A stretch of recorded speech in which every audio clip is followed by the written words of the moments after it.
পাকা আম দিয়ে যে এত সুন্দর বাড়িতে বানানো যায় ফুলুরি, না বানালে আপনারা বিশ্বাসই করতে পারবেন না। তার বন্ধুরা, আজকে শুক্লা রান্নাঘরে সবাইকে স্বাগত।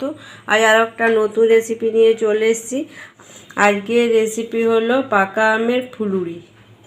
এতটাই সুস্বাদু হয়, না বানালে আপনারা বাড়িতে বুঝতেই পারবেন না যে এত টেস্টি হয়।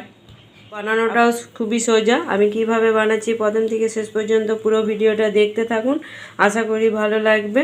আমি সবারই প্রথমে দুটো পাকা আম নিয়ে নিয়েছি, যেহেতু পাকা আম দিয়ে করব।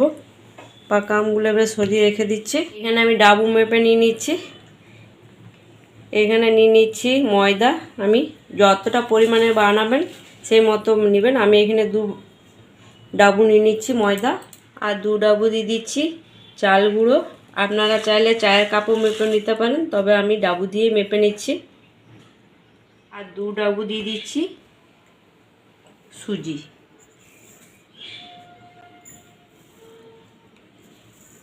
এবার এগুলোকে খুব ভালো করে আমি ছেলে নেব। এইগুলোকে খুব ভালো করে আমি মিশিয়ে দিচ্ছি। এবার ওই ডাবু মেপে আমি দিয়ে দিচ্ছি 2 চামচ চিনি, আর দিয়ে দিচ্ছি 1 চিমটি নুন।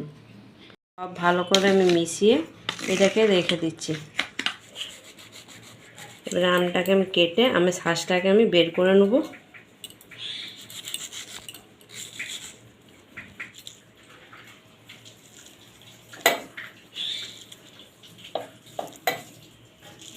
করে আমটাকে আমি পেস্ট করে নেব। এবারে আমের পিউরিটাকে দিয়ে আমি ভালো করে মেখে নেব।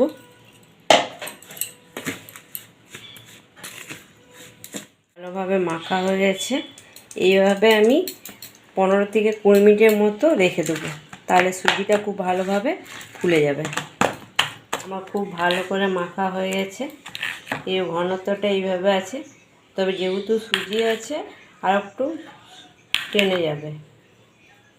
আর এইভাবে আমি 15 থেকে 20 মিনিটের মতো রেখে দেবো, তাহলে সুজিটা ভালোভাবে ভিজে যাবে আর চিনিটাও ভালোভাবে গলে যাবে।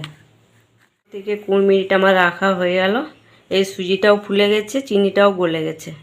আর এইভাবে 2-4 মিনিট সময় ধরে ফেটিয়ে নিতে হবে, তাহলে ভেতরটা একদম নরম তুলতুলে হবে। এর মধ্যে দিয়ে দিচ্ছি মৌরি হাতে ঘষে, আর কয়েকটা দিয়ে দিচ্ছি ছোট ছোট করে কেটে কাজু বাদাম। কাজু বাদামটা অপশনাল, আপনারা চাইলে দিতেও পারেন, নাও পারেন। তাহলে এইগুলোকেও আবারও খুব ভালো করে আমি মিশিয়ে দিচ্ছি। তেল চাপিয়ে দিচ্ছি।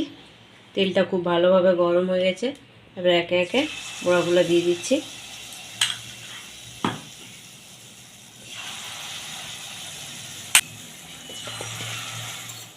তেলে দেওয়ার পর কত সুন্দর ফুলেছে, কতটা করে। এবারে উল্টে পাল্টে আমি ভালো করে একটু লাল লাল করে ভেজে নেব। এই আমার ভালো করে লাল লাল করে ভাজা হয়ে গেছে। এবারে তুলে নেব।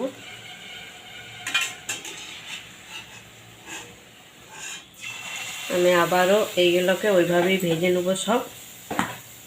প্রথমে তেলটাকে গরম করে নিয়েছি, তারপর লো টু মিডিয়ামে করে কম আঁচ করে করে ভেজে নিচ্ছি, নাহলে উপর থেকে লাল হয়ে যাবে, ভেতরটা কাঁচা রয়ে যাবে।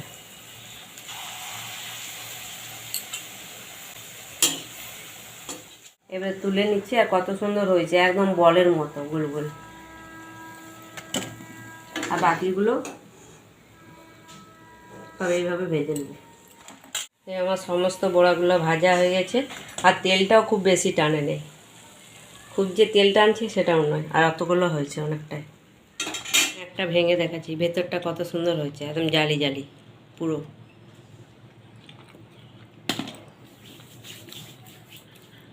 আজকে এই পাকা আমের ফুলুরি রেসিপিটা আপনাদের কেমন লাগলো অবশ্যই জানাবেন। যদি ভালো লাগে লাইক শেয়ার সাবস্ক্রাইব করবেন, আর পাশে থেকে সাপোর্ট করবেন। আর এইভাবে এখন যেহেতু পাকা আম পাওয়া যাচ্ছে, বাড়িতে বানিয়ে খাবেন, তারপর কমেন্ট করে জানাবেন যে কেমন লাগছে। আমাদের তো খুবই ভালো লাগছে।